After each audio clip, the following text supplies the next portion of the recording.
17 বার এই মামলা জটিল হয়েছে ক্রমশ। রাজ্য সরকার বারবার বলেছে যে রাজ্যে বিনিয়োগ আসছে, জোয়ার আসছে, অর্থনৈতিক কোনো রকম সমস্যা নেই। অভিষেক মনু সিংভি বলছেন যে রাজ্যের অর্থনৈতিক মেরুদণ্ড ভেঙে যাবে। কিভাবে দেখছেন?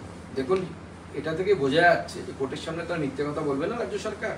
স্বাভাবিকভাবে বোঝা যাচ্ছে যে রাজ্য সরকার এই যে অর্থনৈতিক জোয়ারের কথা বলেছে, সেই জোয়ারটা আসলে জোয়ার বাজরার জোয়ার হতে পারে, জোয়ার ভাটার জোয়ার আসে। তো স্বাভাবিকভাবে এই রাজ্য সরকারের অর্থনীতি ভিখারিতে পরিণত হয়েছে। এই রাজ্য সরকার এই পশ্চিমবঙ্গকে এই মুহূর্তে ভিখারিতে পরিণত করছে, এবং তার ফলে এই টাকা শোধ করার জন্য কেঁদে কুলে উঠছে বারবার যে আমরা এই টাকা দিতে পারবো না, এবং এই টাকা অধিকার কর্মচারীদের। এবং এতবার পিছিয়েছে এই মামলা। বিজেপি প্রথম থেকেই আমাদের কর্মচারী পরিষদ থেকে শুরু করে বিভিন্ন সংগঠন এর সাথে যুক্ত ছিল, তারা সমানে সংগ্রাম চালিয়ে গেছে, তারা একের পর এক ডেট পেয়েছে।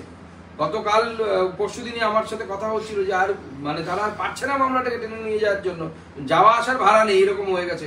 রিটায়ার্ড সরকারি কর্মচারীরা তারা লড়ছেন এই ডিএর জন্য, আমাদের কর্মচারী পরিষদের যারা নেতা আছেন তারা লড়ছেন। এইরকম পরিস্থিতি তৈরি হয়ে গেছে আজকে। তারপরে যে কোর্টের এই রায় এসেছে, সুপ্রিম কোর্টের এই রায় এসেছে, এই রায়কে আমরা স্বাগত জানাচ্ছি। 25% হলেও এই রাজ্য সরকার দিক, বলে না যে ছাই দেওয়ার অভ্যেস হওয়া উচিত, কমসে কম দেওয়ার অভ্যেসটা তো হবে। তো এই রাজ্য সরকার কমসে কম চুরি করার অভ্যেসটা বাদ দিয়ে দেওয়ার অভ্যেস হবে।